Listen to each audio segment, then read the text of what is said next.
يؤمنون بما أنزل إليك وما أنزل من قبلك وبالآخرة هم يوقنون أولئك على هدى من ربهم وأولئك هم المفلحون.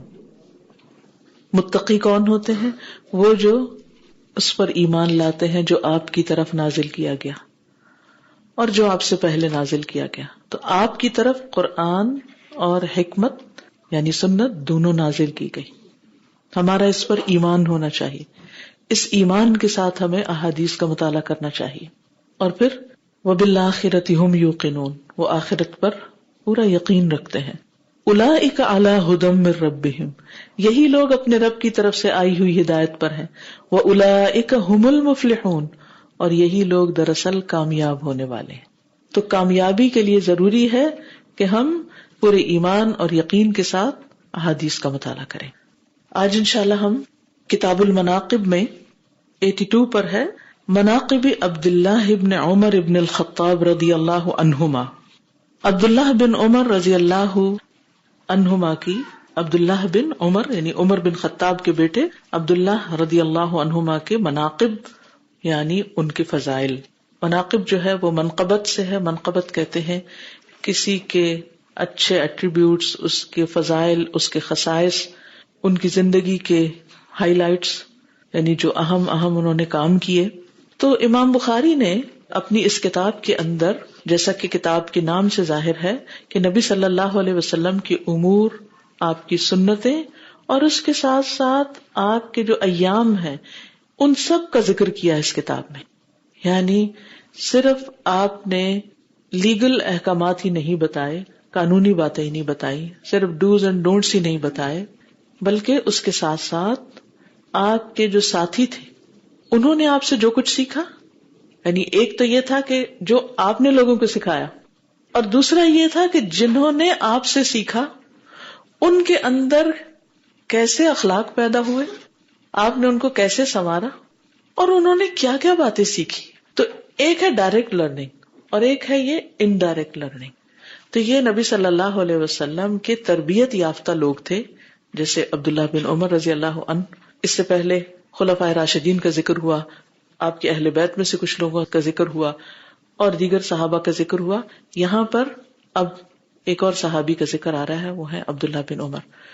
تو ان صحابہ کو جب ہم صحیح احادیث کی روشنی میں پڑھتے ہیں تو اس سے ہمیں پتہ چلتا ہے کہ نبی صلی اللہ علیہ وسلم نے جن لوگوں کو براہ راست ڈائریکٹ تعلیم دی تھی وہ کیا کچھ کیا کرتے تھے، ان کا اخلاق، کردار، ان کی عبادات، ان کے طور طریقے کیسے تھے. حدیث کی ایک قسم ہوتی ہے جس میں نبی صلی اللہ علیہ وسلم ایک بات فرماتے ہیں، اس کو قولی حدیث کہتے ہیں. ٹھیک ہے، وہ آپ کا قول ہوتی، آپ کے ورڈز ہوتے ہیں، آپ کا فرمان ہوتا ہے. حدیث کی دوسری قسم ہوتی ہے جس میں آپ کچھ زبان سے نہیں کہتے بلکہ کوئی کام کر کے خود دکھاتے ہیں. ٹھیک ہے، یہ کون سی حدیث ہوتی ہے؟ فعلی. تیسری قسم حدیث کی ہوتی ہے تقریری، ٹیسٹ اپروول، جس میں آپ کے سامنے کوئی شخص ایک کام کرتا ہے اور آپ اس کو اپروو کرتے ہیں کہ ہاں ٹھیک ہے، آپ اس کا انکار نہیں کرتے. یا پھر کوئی ایسا کام کوئی شخص کرتا ہے کہ جو ناپسندیدہ ہوتا ہے تو آپ اس کو روکتے ہیں، اس کو بھی حدیث ہی کہا جاتا ہے.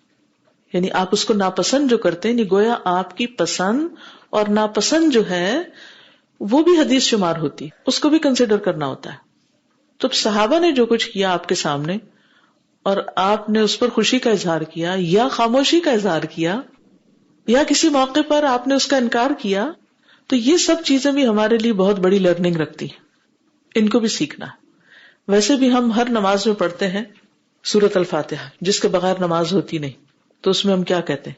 اہدنا الصراط المستقیم صراط الذین انعمت علیہم، ہمیں سیدھا راستہ دکھا، ان لوگوں کا راستہ جن پر تو نے انعام کیا. اس کی تفسیر کہاں ملتی ہے؟ سورۃ النساء میں. کون ہے انعمت علیہم؟ من النبیین والصدیقین والشہداء والصالحین وحسن اولئک رفیقا. ان لوگوں کی دوستی کتنی اچھی ہے. تو ہمیں صراط مستقیم پر چلنے کے لیے لازم ہے، ہمارے لیے ضروری ہے کہ ہم ان لوگوں کی زندگیوں کا مطالعہ کریں جن پر اللہ کا انعام ہوا. انبیاء کے واقعات ہمیں قرآن مجید سے بھی ملتے ہیں، اس کے علاوہ بھی قصص الانبیاء کے نام سے کتابیں ہیں. پھر اسی طرح انبیاء کے بعد صدیقین ہیں، جیسے حضرت ابوبکر رضی اللہ عنہ، حضرت عائشہ صدیقہ رضی اللہ عنہ، اسی طرح کچھ اور لوگ بھی. تو حضرت مریم کے بارے میں بھی آتا ہے کانت امہ صدیقہ. تو صدیقین کے حالات بھی ہمیں جاننے چاہیے. اور پھر شہداء کے دو معنی کیے جاتے ہیں. ایک تو وہ جو اللہ کے راستے میں جنگ کرتا ہے اور اس کو مار دیا جاتا ہے، قتل کر دیا جاتا ہے، تو اس کو شہید کہتے ہیں. اور دوسرا علماء کے لیے بھی شہداء کا لفظ استعمال ہوتا ہے. علماء وہ کیونکہ وہ حق کی گواہی دیتے ہیں. قرآن مجید میں آتا ہے شہد اللہ انہ لا الہ الا ھو والملائکۃ واولو العلم قائما بالقسط. اللہ تعالیٰ نے گواہی دی اور فرشتوں نے اور اہل علم نے، یعنی اہل علم اس آیت کی روح سے کیا ہوئے؟ شہداء، کہ وہ حق کی گواہی دیتے ہیں اور سب سے پہلے توحید کی گواہی دیتے ہیں. تو علماء جو ہیں ان کے لیے بھی شہداء کا لفظ استعمال ہوتا ہے. تو ان کی زندگیوں کا بھی مطالعہ کرنا چاہیے. اور یہ علماء شروع ہوتے ہیں نبی صلی اللہ علیہ وسلم ہی کی زندگی سے. وہاں صحابہ میں سے بہت سے صحابہ جو ہیں علماء ہیں، انہی میں سے ایک عبداللہ بن عمر بھی ہیں. والصالحین، اور باقی عام نیک لوگ بھی، جن میں صحابہ بھی ہیں، تابعین بھی ہیں، تبع تابعین بھی ہیں، اور امت کے ہر دور میں نیک لوگ موجود رہے ہیں. تو انسان کتابوں سے بھی سیکھتا ہے، لیکن علم کا ایک بہت بڑا حصہ انسان کو ہیومن انٹریکشن سے حاصل ہوتا ہے. انسان انسانوں کی زندگی سے بہت کچھ سیکھتا ہے، ان انسانوں کی زندگی سے بھی جو پہلے گزر چکے، اور ان انسانوں کی زندگی سے بھی جو اس کے سامنے ہوتے ہیں لیکن قرآن و سنت پر صحیح معنوں میں عمل کرنے والے ہوتے ہیں. تو اس لیے اگر ہم چاہتے ہیں کہ ہم صراط مستقیم پر واقعی چلیں تو اس کے بغیر ممکن ہی نہیں کہ ہم انعمت علیہم کے حالات کو جانیں. انعمت علیہم، تو یہ ہیں وہ لوگ ڈیفینیٹلی جن پر اللہ تعالیٰ کا انعام اور فضل ہوا، یعنی صحابہ کرام. تو ہم انشاءاللہ پڑھیں گے آج عبداللہ بن عمر رضی اللہ عنہ کے بارے میں. کچھ باتیں تمہیدی طور پر عبداللہ بن عمر کی شخصیت کے بارے میں بتاؤں گی، پھر جو امام بخاری نے ذکر کیا ہے وہ حدیث ہم عربی میں پڑھیں گے. سب سے پہلے تو یہ جان لیجئے کہ ان کا نام عبداللہ بن عمر بن خطاب القرشی العدوی، ان کی کنیت ابو عبد الرحمن.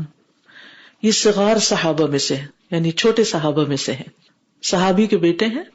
اپنے والد کے ساتھ بچپن میں ہی اسلام لے آئے تھے. یہ نبی صلی اللہ علیہ وسلم کی بعثت سے 1 سال پہلے پیدا ہوئے ہیں. تو جب ہجرت ہوئی تو ان کی عمر چھوٹی تھی، تقریباً 13 سال تھی. He was a teenager at the time of ہجرہ. تو جب اسلام لائے تھے تو یہ بچے تھے، بالغ نہیں ہوئے تھے ابھی. مدینہ آ کر انہوں نے سب سے پہلے اپنے آپ کو بدر کی جنگ کے لیے پیش کیا کہ میں اس میں شریک ہوتا ہوں. آپ صلی اللہ علیہ وسلم نے لوٹا دیا کہ نہیں، تم ابھی چھوٹے ہو. پھر احد کے دن نبی صلی اللہ علیہ وسلم کی خدمت میں پھر آ گئے. اب ان کی عمر 14 سال ہو چکی تھی.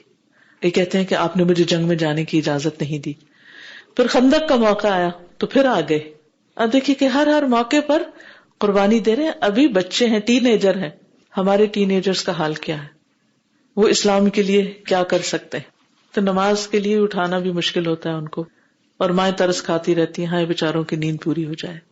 تو جو اپنی نیند کی بھی قربانی نہیں دے سکتا وہ اس سے آگے اور کس چیز کی قربانی دے گا؟ ہم عام طور پر بچوں کو انڈر ایسٹیمیٹ کرتے ہیں. ان کے اندر بہت پوٹینشیل ہوتا ہے لیکن ہم ایج اپروپریٹ سلوک ان کے ساتھ نہیں کرتے.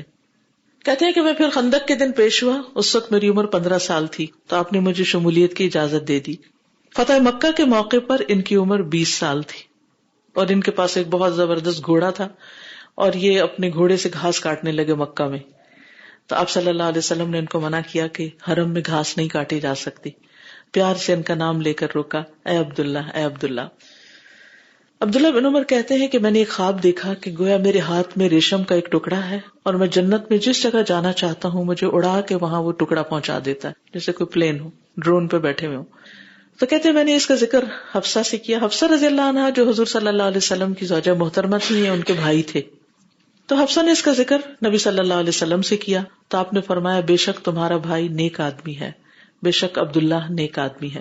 تو گویا نبی صلی اللہ علیہ وسلم نے ان کے نیک ہونے کی، ان کے صالح ہونے کی گواہی دی. یاد رکھیے کہ یہ صرف زاہد ہی نہیں تھے، نیک ہی نہیں تھے، بلکہ فقیہ اور عالم بھی تھے. یعنی متقی زاہد تو تھے ہی، لیکن فقیہ اور عالم بھی تھے. مدینہ میں 4 عبداللہ تھے. کون کون سے؟ عبداللہ بن عمر، عبداللہ بن عباس، عبداللہ بن مسعود اور عبداللہ بن عمرو بن العاص، جو علم میں آگے تھے. عبداللہ بن زبیر بھی تھے، لیکن وہ زیادہ تر حکومت کے معاملات اور دیگر چیزوں میں آگے تھے. تو ان چاروں کو عبادلہ کہا جاتا ہے. کیا کہا جاتا ہے؟ عبادلہ.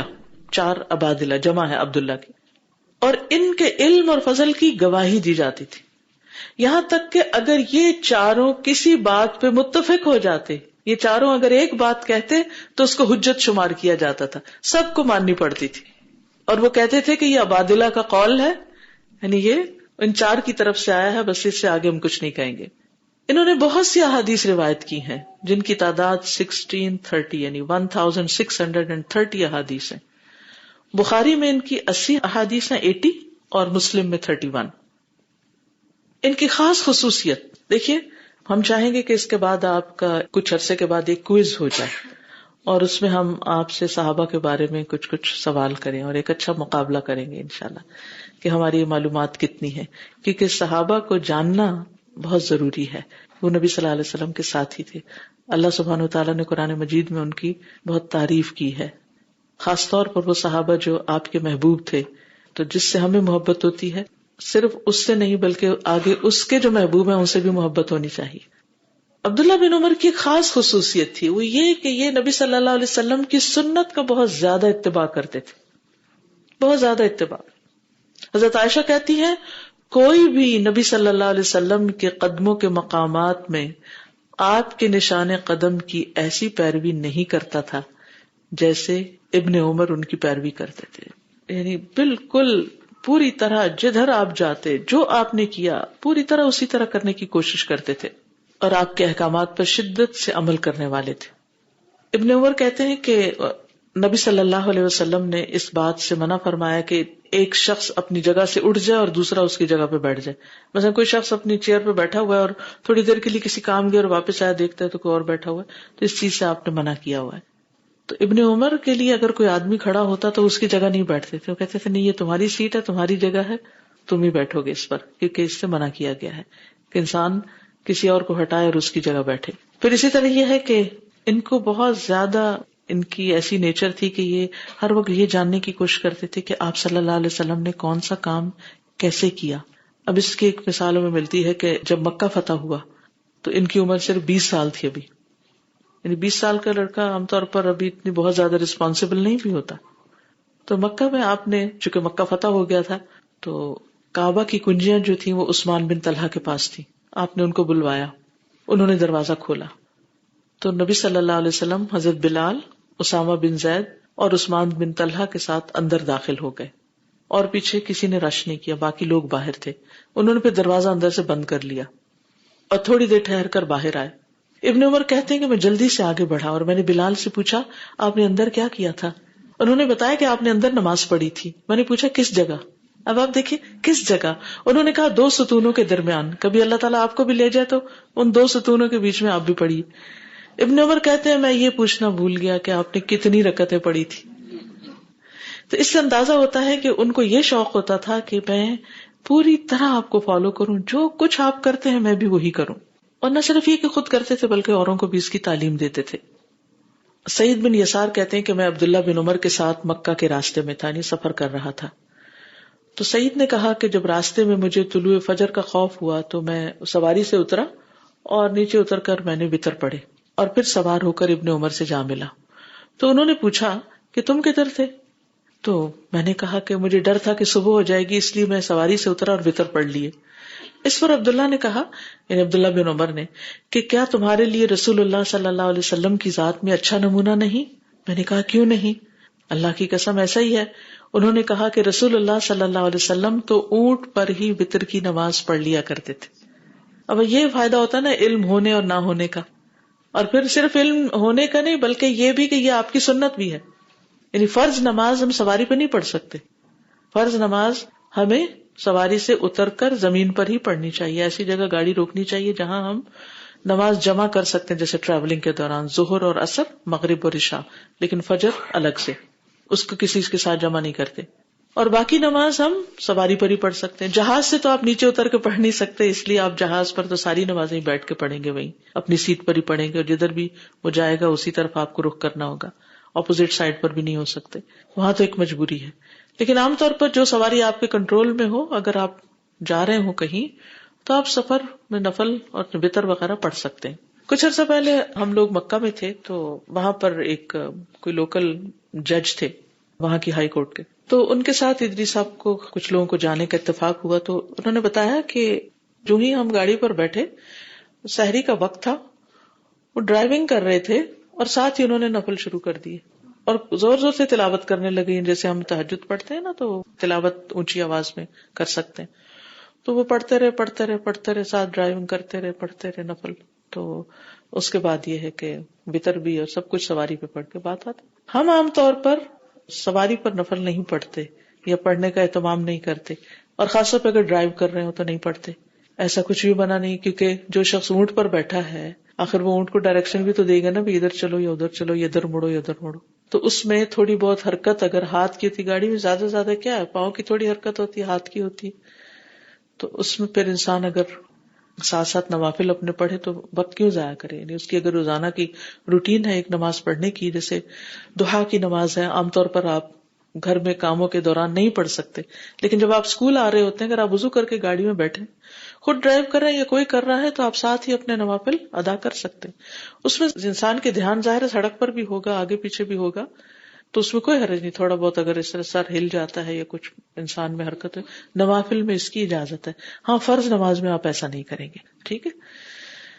کیونکہ آپ دیکھیے کہ ہر سجدہ انسان کے درجے کو بلند کرتا ہے.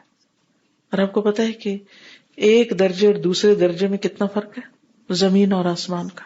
تو صرف فرض نماز پہ اکتفا نہ کیا کریں، سنتوں کی بھی پابندی کریں، اور پھر جب جب موقع ہو نوافل بھی پڑھا کریں. ہم نوافل کیوں نہیں پڑھ پاتے؟ کیونکہ ہم بڑے مصروف ہیں. تو کچھ مصروفیات ایسی ہیں، نوافل کی برکت سے وہ مصروفیات بھی کم ہو جائیں گے، وہ آپ کا ٹائم کم لگے گا، کیونکہ اس سے زندگی میں برکت آتی ہے. آپ ایک دفعہ ارادہ تو کر لیں، نیت تو کر لیں. خاص طور پر دہا کے 2 نفل، یہ 360 جوڑوں کا صدقہ ہے. فزیکلی فٹ ہو جائیں گے. اگر آپ کے جوڑوں کی تکلیفیں چلی جائیں تو آپ کتنا بھاگ دوڑ کے کام کریں گے. وہی کام جو آپ دگنے ٹائم پہ کر رہے ہیں، اگر آپ فٹ ہیں تو آپ آدھے وقت میں کر لیں گے، وقت تو بچے گا نا. تو اپنے ساتھ ایک اصول بنا لیجیے، اگر آج سے پہلے آپ نہیں پڑھتے تو کم از کم 2 رکعتیں کل سے پڑھنا شروع کر دیں. تو جو ہی آپ یہاں آتے ہی مسجد کے نوافل تو ہے ہی، ساتھ اس کی بھی نیت کر لیں، ٹھیک ہے؟ یا راستے میں پڑھ کر آ جائے، یا گھر سے ہی پڑھ کر آ جائے، جب جیسے، لیکن نیت کر لیں اور ارادہ، اور بس کرنا ہی کرنا یہ کام. کیونکہ اس طرح ان نوافل کے ذریعے انسان اللہ سبحانہ وتعالیٰ کے قریب ہوتا ہے، اللہ تعالیٰ کا قرب انسان کو نصیب ہوتا ہے. وسجد واقترب، سجدہ کرو اور قریب ہو جاؤ. ہم جس سے محبت کرتے ہیں اس کے قریب ہونا چاہتے ہیں نا. اگر ہم یہ کہتے ہیں ہمیں اللہ سے محبت ہے، تو پھر سجدے سے محبت کیوں نہیں، نماز سے محبت کیوں نہیں؟ اس کا مطلب ہے کہ وہ صرف ایک زبانی دعویٰ ہے.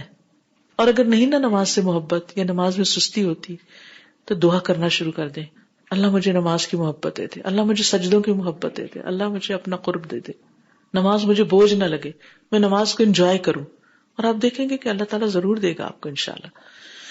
ایک اور روایت میں آتا ہے کہ صبح کے وقت کی 4 رکعتیں، یعنی اگر 2 کی وجہ 4 آپ پڑھ لیں، دن کے آخر تک تمہیں کفایت کریں گی، بہت سی چیزوں میں تمہیں فائدہ دیں گی. تو ہمیں تھوڑا سا وقت عبادت کے لیے بھی نکالنا چاہیے، جس کے لیے اللہ نے ہمیں دراصل پیدا کیا ہے. پھر اسی طرح یہ ہے کہ سنت کی اگر کوئی مخالفت کرتا تو اس پر یہ غصے کا اظہار بھی کرتے. ان کے بارے میں آتا ہے کہ انہوں نے اپنے ایک بیٹے سے جس کا نام واقد تھا، اس کو ایک حدیث سنائی کہ رسول اللہ صلی اللہ علیہ وسلم نے فرمایا کہ عورتوں کو رات کے وقت مسجدوں کی طرف نکلنے کی اجازت دو. یعنی اگر رات کے وقت ایک عورت مسجد جانا چاہتی ہے تو اس کو روکو نہیں. تو ان کا بیٹا واقد کہنے لگا تب تو اس کو خرابی اور بگاڑ بنا لیں گی، یعنی پھر سے تو خرابیاں پھیلیں گی. تو ابن عمر نے اس کے سینے پہ ہاتھ مارا، کہا میں تمہیں رسول اللہ صلی اللہ علیہ وسلم کی حدیث سنا رہا ہوں اور تم کہتے ہو نہیں، یہ کیسے ہو سکتا ہے؟ جو بات آپ فرما دیں اس کے مقابلے میں تمہاری بات کیا حیثیت رکھتی. اب آپ دیکھیے کہ ایک عورت اگر مسجد جاتی ہے تو مسجد سے خیر ہی لے کر آئے گی نا، خرابی کیسے ہوگی؟ اگر واقعی وہ مسجد جا رہی، مسجد کا کہہ کے مسجد ہی جا رہی ہے، تو مسجد میں آ کر جتنا ایمان بڑھتا ہے وہ گھر بیٹھ کے تو نہیں بڑھتا. تو اللہ کے رسول صلی اللہ علیہ وسلم نے اگر ایک بات کہی ہے تو سچ ہی کہی ہے. اور خاص طور پر یہاں آپ دیکھیے کہ جب مغرب بہت جلدی ہو جاتی ہے اور اس وقت کچھ لوگ کام سے واپس جا رہے ہوتے ہیں، تو اگر راستے میں مسجد آ رہی ہے اور مسجد میں نماز پڑھ کے گھروں کو جائیں تو کتنا ہی اچھا ہو. پھر اسی طرح یہ ہے کہ بعض اوقات سنت کے اتباع کی خاطر اپنے آپ کو مشقت میں بھی ڈال لیتے تھے. طفیل بن ابی بن کعب سے روایت ہے کہ وہ عبداللہ بن عمر کے پاس جایا کرتے تھے تو وہ ان کے ساتھ بازار جاتے. کہتے کہ جب ہم بازار چلتے تو عبداللہ بن عمر کسی ادنا آدمی، کسی بیپاری، کسی مسکین کے پاس نہ پہنچتے مگر یہ کہ سلام کرتے، یعنی ہر ایک کو سلام کرتے، اس کو سلام، اس کو سلام، اس کو سلام. طفیل کہتے ہیں کہ ایک دن میں ان کے پاس گیا تو کہنے لگے مجھے بازار لے چلو. میں نے کہا آپ بازار جا کے کیا کریں گے؟ نہ آپ کسی بیپاری کے پاس کھڑے ہوتے ہیں، نہ کسی سامان کو پوچھتے ہیں، نہ کہیں قیمت لگاتے ہیں، نہ بازار کی مجلس میں بیٹھتے ہیں. تو ہمارے ساتھ یہیں بیٹھ جائیں، ہم یہیں بیٹھتے ہیں، بات کرتے ہیں. تو عبداللہ نے مجھ سے کہا، اے توند والے، ان کی ذرا پیٹ بڑا تھا، ہم روز سلام کرنے ہی جاتے ہیں کہ جو ہمیں ملے ہم اس کو سلام کریں. ہم صرف سلام کرنے باہر جاتے ہیں، یعنی اگر گھر بیٹھے رہیں گے تو سلام کس کو کریں گے؟ تو سلام کی کثرت، کیونکہ یہ بھی بہترین اخلاق میں سے ہے. سالم ان کے بیٹے تھے. آپ کو معلوم ہے نا مدینہ کے 7 بڑے فقیہ تھے، ان میں سے ایک سالم تھے. اور سالم جو تھے وہ یزدجر کی بیٹی کے بیٹے تھے. عبداللہ بن عمر کی ان سے شادی ہوئی تھی، ان سے یہ بیٹے تھے. یزدجر جو تھا وہ ایران کا بادشاہ تھا. حضرت عمر کے دور میں جب ایران فتح ہوا تو وہاں سے جو کیپٹیوز آئی تھیں، پھر ان میں سے جو عبداللہ بن عمر کو دی گئی، ان سے جو شادی کی تو ان سے یہ بیٹے تھے سالم. اور یہ عالم تھے اور بہت بڑے عالم تھے. اب آپ بار بار ان کی روایات میں سالم کا نام سنیں گے. ان کے اور بھی بیٹے تھے لیکن سالم سب سے ٹاپ پر تھے. تو سالم بن عبداللہ کہتے ہیں میں نے عبداللہ کو کبھی کسی کو لعنت کرتے نہیں سنا، کسی انسان کو بھی نہیں. سالم کہتے تھے کہ عبداللہ کہتے رسول اللہ صلی اللہ علیہ وسلم نے فرمایا مومن کے لیے جائز نہیں کہ وہ لعنت کرنے والا ہو. اب آپ دیکھیے کہ یہ بیٹے کی گواہی ہے جو باپ کے حق میں ہے کہ میرا باپ ایسا تھا کہ کبھی کسی کو لعن طعن نہیں کی. اور پھر آپ دیکھیے کہ بہت باادب بھی تھے. ابن عمر ایک دفعہ رسول اللہ صلی اللہ علیہ وسلم کی مجلس میں تھے تو رسول اللہ صلی اللہ علیہ وسلم نے فرمایا مجھے اس درخت کی مثال دو جس کی مثال مومن کی طرح ہے. وہ کون سا درخت ہے جو مومن سے ریزمبل کرتا ہے، جو اپنے رب کے اذن سے ہر وقت اپنے پھل لاتا ہے، ایور گرین ہے، ہر وقت اس سے خیر ہی خیر پھوٹتی، جس کے پتے نہیں جھڑتے، یعنی خزاں اس پہ اثر نہیں کرتی، موسم بدلے وہ نہیں بدلتا، اس کی نیکی اور عبادت اور اچھے کام اور لوگوں کی خدمت اور بھلائی کے کام جاری رہتے ہیں. ابن عمر کہتے ہیں میرے دل میں خیال آیا کہ یہ تو کھجور کا درخت ہے، لیکن مجھے بات کرنا مناسب نہیں لگا کیونکہ اس مجلس میں ابو بکر اور عمر بھی تھے، بڑے بیٹھے تھے تو میں نے جواب نہیں دیا. مجلس ختم ہوئی تو پھر نبی صلی اللہ علیہ وسلم نے بتایا کہ یہ کھجور کا درخت ہے. اس پر بھی یہ نہیں کہا ہاں میں نے یہ سوچا تھا پہلے، وہ ایسا کچھ بھی نہیں کہا، پھر بھی دل میں ہی رکھا. اس پر جب مجلس ختم ہوئی تو گھر چلے تو عبداللہ بن عمر اپنے والد کے ساتھ تھے تو کہنے لگے کہ جب آپ نے یہ سوال کیا تھا تو میرے دل میں یہ اللہ نے ڈال دیا تھا. تو کہنے لگے کہ تمہیں کس چیز نے بتانے سے روکا، تم نے کیوں نہیں بتایا، اگر تم یہ بتاتے تو مجھے فلاں فلاں چیز سے زیادہ محبوب ہوتا. تو وہ کہنے لگے آپ اور ابو بکر نہیں بولے تو مجھے مناسب نہیں لگا کہ میں بولوں. یہ تھے ادب اور یہ تھے مینرز. پھر اپنا محاسبہ کرنے والے بھی تھے. ایک بار کسی غلام سے ناراض ہوئے تو اس کو کچھ لگا دیا، یعنی اس کی پیٹھ پہ کچھ مارا. پھر خود ہی تکلیف ہوئی، مجھ سے کہا ادھر آؤ اپنی پیٹھ دکھاؤ، تمہیں تکلیف ہو رہی؟ تو اس نے کہا نہیں، لیکن انہوں نے اس غلام کو آزاد کر دیا. اور پھر زمین سے ایک تنکا اٹھا کے کہتے ہیں کہ اس غلام کو آزاد کرنے کا مجھے ایک تن کے برابر بھی اجر نہیں ملے گا. میں نے کہا، جو سننے والے تھے ابو عمر زازان، وہ کہتے ہیں میں نے کہا ابو عبد الرحمن آپ ایسا کیوں کہہ رہے ہیں؟ تو انہوں نے کہا میں نے رسول اللہ صلی اللہ علیہ وسلم کو فرماتے ہوئے سنا ہے جو شخص اپنے غلام کو بے قصور حد شرعی تک مارے یا اس کے چہرے پہ تمانچہ مارے تو اس کا کفارہ یہ کہ اس کو آزاد کر دے. یعنی کچھ بھی اگر وہ اپنے غلام کو مارتا ہے تو اس مار کا کفارہ کیا ہے؟ اس کی آزادی. بس برابر سرابر ہو گیا معاملہ، اس میں اجر کی بات نہیں. اسی طرح اپنی اولاد کی تربیت کرنے کے معاملے میں کافی سخت تھے، ڈسپلنڈ تھے. نافع کہتے ہیں یہ ان کے غلام تھے، آزاد کردہ غلام، کہ ابن عمر اپنے بیٹے کو غلط لہجے پر مارتے کہ صحیح طور پر بولو، یعنی ان کی زبان کی اصلاح کرتے تھے. ان کو فضول قسم کے کھیل کود میں مشغول نہیں ہونے دیتے تھے. پھر اسی طرح سعید مقبوری کہتے ہیں کہ میں ابن عمر کے پاس گیا، وہ کسی سے باتیں کر رہے تھے. میں ان دونوں کے قریب جا کھڑا ہوا تو انہوں نے میرے سینے پہ ہاتھ مارا اور کہا کہ جب دو آدمی بات کر رہے ہوں تو ان کی اجازت کے بغیر ان کے پاس نہ کھڑے ہو، ان کی باتیں سننے کی کوشش نہ کرو اور نہ وہاں بیٹھو. اس پر میں نے کہا اے ابو عبد الرحمن، اللہ آپ کا بھلا کرے، میں نے تو امید کی تھی کہ میں ان سے کوئی اچھی بات سنوں گا. تو آپ نے کہا نہیں، یا تو اجازت لے کے انسان شریک ہو یا پھر الگ رہے، یعنی اپنے کام سے کام رکھے. پھر اسی طرح اپنے ہاتھ سے کام کرنے والے تھے، محنت کرنے والے تھے. کہتے ہیں کہ میں نے نبی صلی اللہ علیہ وسلم کے زمانے میں اپنے ہاتھوں سے ایک گھر بنایا تاکہ بارش سے حفاظت ہو، دھوپ سے سایہ ہو، لیکن اللہ کی مخلوق میں سے کسی نے میری اس کام میں مدد نہیں کی. سارے کا سارا کام میں نے خود کیا، پورا گھر خود بنایا. پھر اسی طرح ان کے اخلاق میں سے یہ تھا کہ کھانے میں مسکینوں کو شامل کرتے تھے، غریبوں کو بھی کھلاتے تھے. اس وقت تک کھانا نہیں کھاتے تھے جب تک کوئی مسکین نہ لایا جاتا. سلام میں پہل کرنے والے تھے. کہتے کہ کوئی شخص ان سے پہلے سلام نہیں کر پاتا تھا. اسی طرح بہت زاہد اور دنیا سے لا تعلقی رکھنے والے تھے.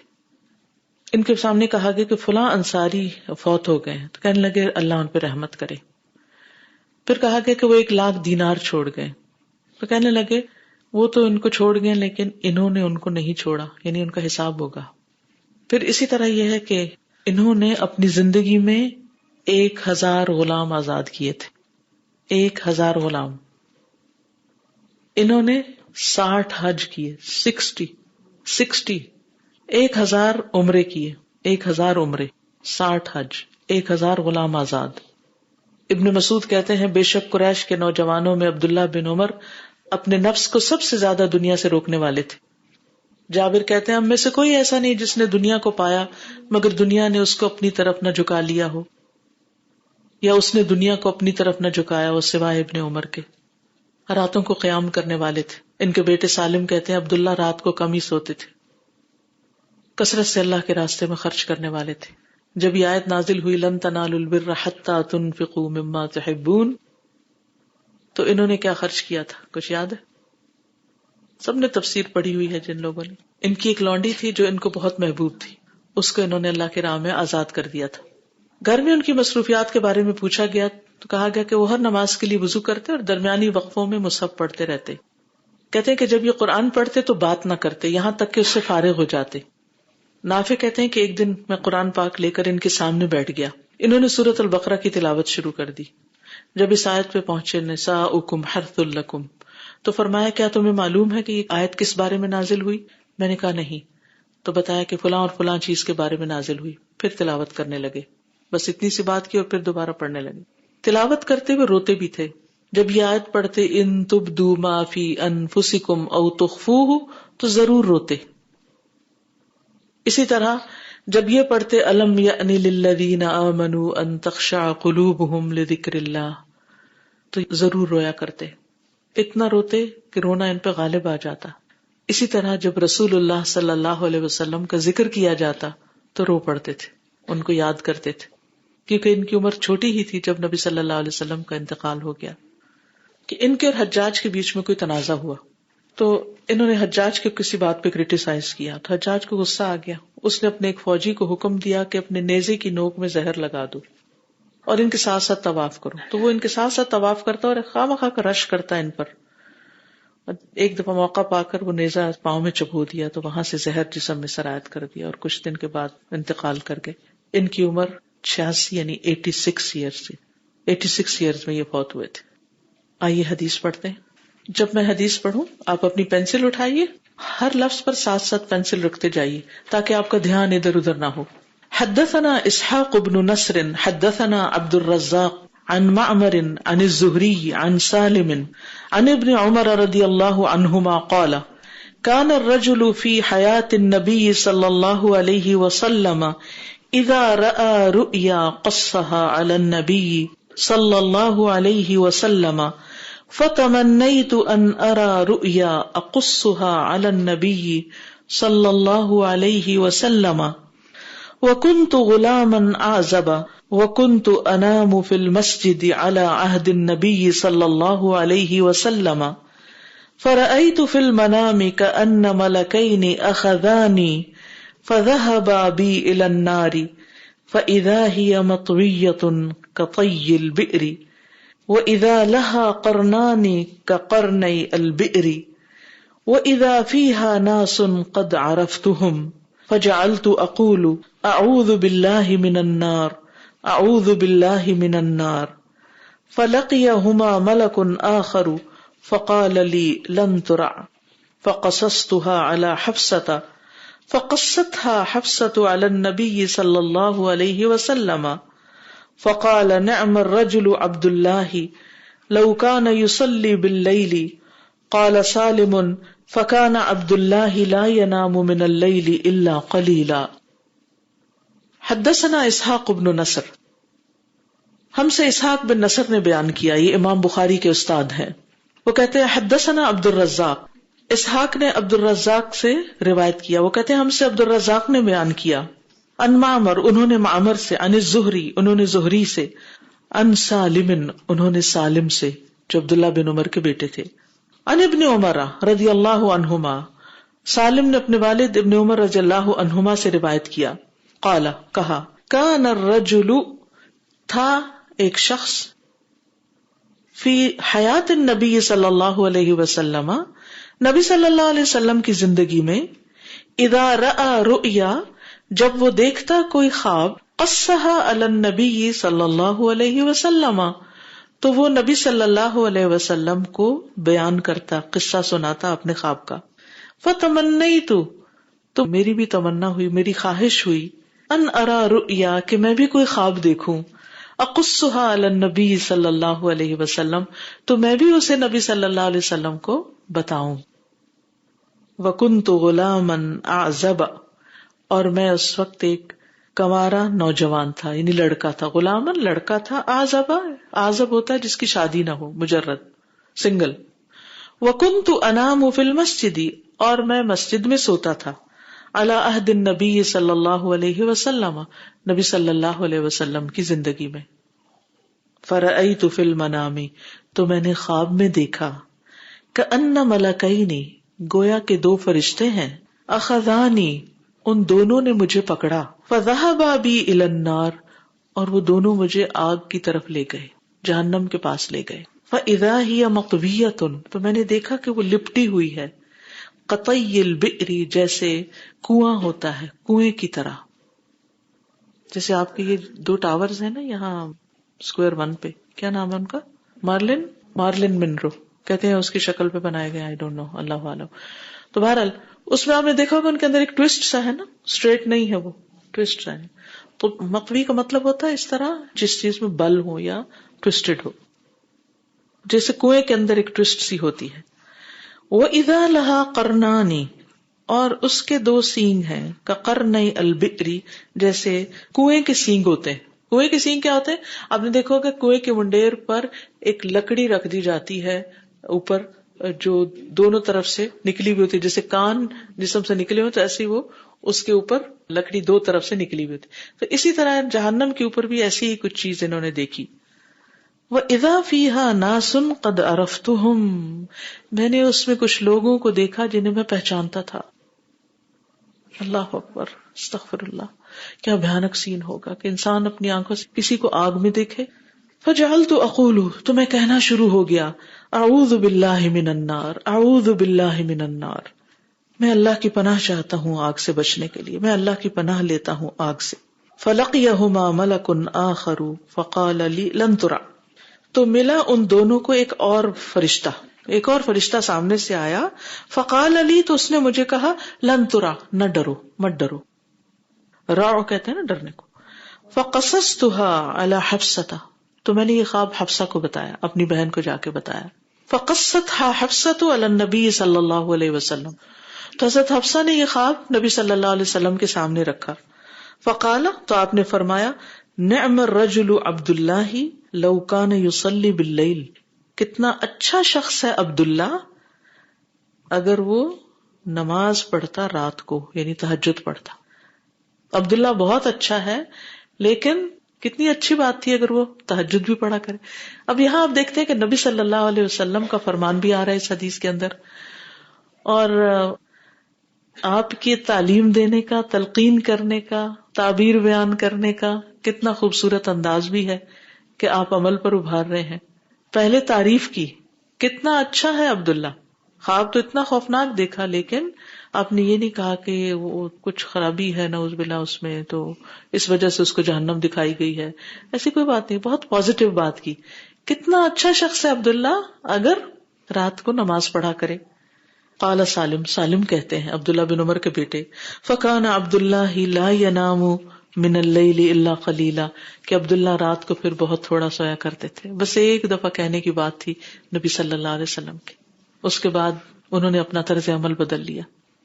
تو اس سے آپ اندازہ لگائیں کہ صحابہ کے اندر سمعنا و اطعنا کتنا سچا تھا, کہ ہم نے سنا اور ہم نے اطاعت کی. اب دیکھیے کہ اب راتیں لمبی آ رہی ہیں. اگر آپ رات کو 10 بجے بھی سوئیں اور صبح 5 بجے بھی اٹھیں تو کتنے گھنٹے کی نیند ہو جاتی؟ 7 گھنٹے کی نیند کیا کم ہے؟ نہیں. آج کل 6:10 پہ تقریباً فجر ہو رہی, تو پھر بھی آپ کو 1 گھنٹہ مل جائے گا. اس میں آپ آرام سے خشوع سے خضوع سے اپنے نفل پڑھ سکتے ہیں.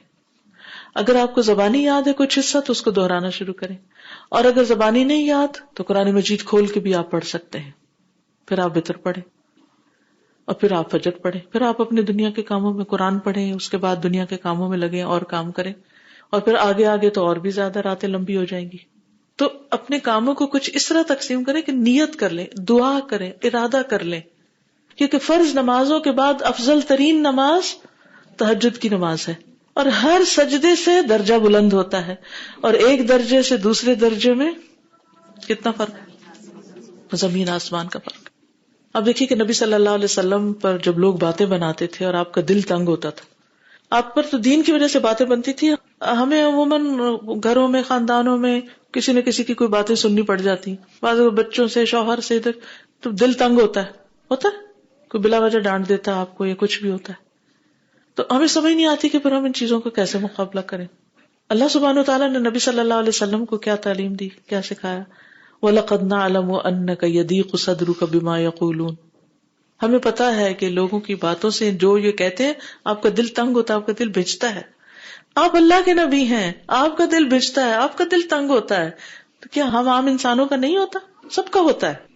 ہر خاتون کو کچھ نہ کچھ شکایت اپنے شوہر سسرال کسی نہ کسی سے ہوتی ہی ہے کہ اس نے مجھے یہ کہہ دیا, اس نے, اور جب بچے ہوتے ہیں تو ماں باپ ہی کچھ نہ کچھ کہتے رہتے, دل تنگ ہوتا ہے. اب یہ دل کی تنگی کا علاج کیا ہے؟ اللہ سبحانہ تعالیٰ اپنے نبی کو طریقہ کیا بتاتے ہیں کہ تم اپنا کتھارسس کرنے کے لیے کیا کرو, وینٹ آؤٹ کرو, جواباً باتیں کرو؟ نہیں, اللہ سے باتیں کرو. فسبح بحمد ربک وکن من الساجدین, اپنے رب کی حمد کے ساتھ اس کی تسبیح بیان کرو اور سجدہ کرنے والوں میں شامل ہو جاؤ. کم من الساجدین, یہ سجدے جو ہیں یہ آپ کو دل کی گھٹن, دل کی تنگی اور ڈپریشن سے بھی نکالیں گے, اور پھر تہجد کے وقت جس میں آپ تلاوت کر رہے ہوں گے وہ اور بھی زیادہ آپ کی دل کی تنگی دور کریں گے. بہت سے مسائل کا حل ہے, کسی بھی قسم کی پریشانی, خصوصاً ذہنی پریشانی, نفسیاتی مسائل, تعلقات کے مسائل, دل کی گھٹن. کیوں؟ آپ دیکھیے جب آپ سجدے کرتے ہیں نا اس وقت تو اللہ کی نگاہ میں آپ کا مقام بلند ہوتا ہے نا, اللہ کے ہاں عزت بڑھتی ہے نا. جب اللہ کے ہاں تقرب ہوتا چلا جاتا ہے نا, مقام بڑھتا چلا جاتا ہے نا, انسان اللہ کا محبوب بنتا جاتا ہے, اور جب اللہ کا محبوب ہو جاتا ہے نا, اللہ سبحانہ وتعالیٰ اس کا روب بندوں کے دلوں میں بھی ڈال دیتے ہیں. ہم محبت خرید نہیں سکتے, ہم عزت خرید نہیں سکتے, ہم کسی سے اپنی قدر نہیں کروا سکتے, کسی کی زبان بند نہیں کر سکتے, پلیز اسٹاپ اٹ, بس کرو, مت گالیاں دو مجھے. جو گالیاں دیتا وہ کہتا میں مارتا تو نہیں, اور جو ڈانٹ ڈکار کرتا وہ کہتا میں گالیاں تو نہیں دیتا. ہر کوئی اپنے غلط عمل کا کوئی نہ کوئی جواز ڈھونڈ لیتا ہے, اور جو انسان اور خصوصاً خواتین بچے وغیرہ عام طور پر تھوڑا کمزور ہوتے ہیں, یا پھر جواباً ہم کیا کرتے ہیں, غصہ آتا تو ہم بھی بولنا شروع کر دیتے ہیں. اب گھر میں کیا چیخ پکار شروع ہو گئی, اور بچے دیکھ رہے ہیں, مسائل سن رہے ہیں, پولیس بلائی جا رہی ہے, کیا مسائل حل ہو رہے ہیں یا اور زیادہ ملٹی پلائی کر جاتے ہیں؟ اللہ کے ساتھ تعلق مضبوط کریں, وہ آپ کے سارے امور کو درست کر دے گا. اللہ سے معاملہ درست کریں, اللہ آپ کے سارے حالات درست کر دے گا. خوشگوار زندگی کا یہی راز ہے, اللہ کے ساتھ سچے ہو جائیں.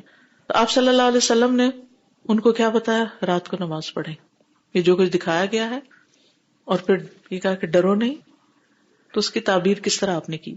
اگلی حدیث ہے حدثنا یحیی بن سلیمان حدثنا ابن وہب عن یونس عن الزہری عن سالم عن ابن عمر عن اختہ حفصۃ ان النبی صلی اللہ علیہ وسلم قال لها ان عبد اللہ رجل صالح. امام بخاری کہتے ہیں ہمیں یحییٰ بن سلیمان نے خبر دی، وہ کہتے ہیں ہمیں ابن وہب نے، وہ کہتے ہیں ہمیں یونس نے، وہ کہتے ہیں ہمیں زہری نے، اور زہری سالم سے روایت کرتے ہیں اور وہ ابن عمر سے اور وہ اپنی بہن حفصہ سے کہ نبی صلی اللہ علیہ وسلم نے فرمایا حفصہ کو ان عبداللہ رجل صالح کہ عبداللہ نیک بخت آدمی ہے. یہاں پر ختم ہوئی عبداللہ رضی اللہ عنہ کی بات. اللہ تعالیٰ سے دعا ہے کہ جو ہم پڑھ رہے ہیں ہمیں اس پر عمل کی توفیق عطا فرمائے. گھر جا کر آپ نے بس 5 منٹ ضرور نکالنے ہیں، اپنے نوٹس کو ایک نظر دیکھنا ہے، موٹی موٹی بات ہائی لائٹ کر لینی ہے کہ یہ میں نے عمل، ایک چھوٹی ڈائری یا کوئی ایک جگہ بنا لیں، کوئی ایک نوٹ پیڈ کہیں جو عمل کی چیز آج آپ نے سیکھی. کون کون سی عمل کی بات کیا تھی؟ تہجد کی انشاءاللہ نیت کر لینی ہے، کوشش کرنی ہے. اگر بیمار ہے، تھکے ہوئے ہیں یا کوئی بہت کمٹمنٹ ہے رات کی تو اور بات ہے، ورنہ عام حالات میں اپنی نیند سلیپ ٹائمنگ کو مینج کریں. دوسری بات کیا؟ سلام میں پہل کرنی ہے اور صلاۃ الضحیٰ انشاءاللہ. ٹھیک ہے، اور اپنے ہاتھ سے کام کرنے کو یعنی خوشی سے کرنا ہے اور علم کا شوق پیدا، علم کے اضافے کی دعا کرنی ہے. اب آپ دیکھیے ان کی کوالٹیز کتنی ورسٹائل ہیں، کام بھی کر رہے ہیں، لوگوں کے پاس جا بھی رہے ہیں، علم بھی حاصل کر رہے ہیں، بچے بھی ہیں، عمرے بھی ہیں، حج بھی ہیں، صدقہ خیرات بھی ہے، کتنی ساری خوبیاں ہیں. ٹھیک ہے، تو اللہ سبحانہ وتعالی ہمیں بھی عمل والا بنائے. سبحانک اللہم و بحمدک اشہد ان لا الہ الا انت استغفرک و اتوب الیک. السلام علیکم و رحمۃ اللہ. اللہم صل علی محمد وعلى آل محمد كما صليت على إبراهيم وعلى آل إبراهيم إنك حميد مجيد. اللهم بارك على محمد وعلى آل محمد كما باركت على إبراهيم وعلى آل إبراهيم إنك حميد مجيد.